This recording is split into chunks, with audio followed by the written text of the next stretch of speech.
ఇప్పుడు మీ దగ్గరికి చాలా మంది వస్తుంటారు. ఆ హ్మ్. సమస్యలు, ఈ సమస్యలు అని చెప్తుంటారు. అవును. వాళ్ళు ఆల్మోస్ట్ కొన్ని రింగ్స్ పెట్టుకుంటారు. కొన్ని పూజలు చేయించమంటారు. హోమాలు చేయించమంటారు. అయినా ప్రాబ్లమ్ సార్ట్ ఔట్ అవ్వలేదు అంటారు. అలాంటి వాళ్ళకి మీరిచ్చే సజెషన్స్ ఏంటి? ఈ ఆరా స్కాన్ ద్వారా? బేసిక్‌గానండి పూజలు అనేది ఎప్పుడూ పాజిటివ్ ఎనర్జీ ఇస్తుంది. ఆ హోమాలు అవి గూడా ఏంటంటే, స్పెసిఫిక్‌గా దాన్ని కరెక్ట్‌గా చేసేవాళ్ళు మీకేది అవసరమో అది చేస్తే చాలా పాజిటివ్ వస్తుంది. కానీ చాలా వరకు ఏమవుతుంది అంటే మిస్ మ్యాచ్ అవుతాయి. అందరూ ఒకళ్ళే దేవుడిని కంటిన్యూగా చేసినా కూడా వాళ్ళకి సరిపోతది. ఇప్పుడున్న స్థితిని బట్టి వాళ్ళు తీసుకోవాలి మంత్రమా, శబ్దం. ఆరా అంటే ఏంటంటే ప్రతి దాన్ని బట్టి మన ఆరా ఫీల్డ్ ఏర్పడుద్దండి. ఇప్పుడు ఫర్ ఎగ్జాంపుల్ మీరు శని ప్లానెట్ వీక్‌గా ఉంది. అప్పుడు మేమేం చేస్తామంటే మేము రెమెడీ ఇస్తాం. మా స్టైల్‌లో మేము ఎక్స్‌పెరిమెంట్స్ చేసి సైంటిఫిక్‌గా ప్రూవ్ అయిన దాంట్లో మేము మీకు ఒక సొల్యూషన్స్ ఇస్తాము. మా వేలో, మా రెమెడీస్.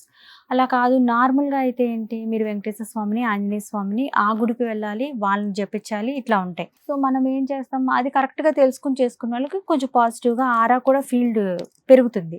ఎందుకంటే ఏది తగ్గినా, ఏ ప్లానెట్ ఎనర్జీ మారినా కూడా ఏది తక్కువైందో ఆ శక్తినివ్వాలి మనం. అది ఎలా ఇచ్చినా సరే అది మంత్రం అనుకోండి, పూజ అనుకోండి, హోమం అనుకోండి, మెడిటేషన్ అనుకోండి, మైండ్ మనం హొప్పోనొప్పని ఏదైనా సరే దానికి తగ్గట్టు చేయాలండి. మనం ఏదో ఒకటి చేస్తే మాత్రం అది రిజల్ట్ రాదు. హ్మ్.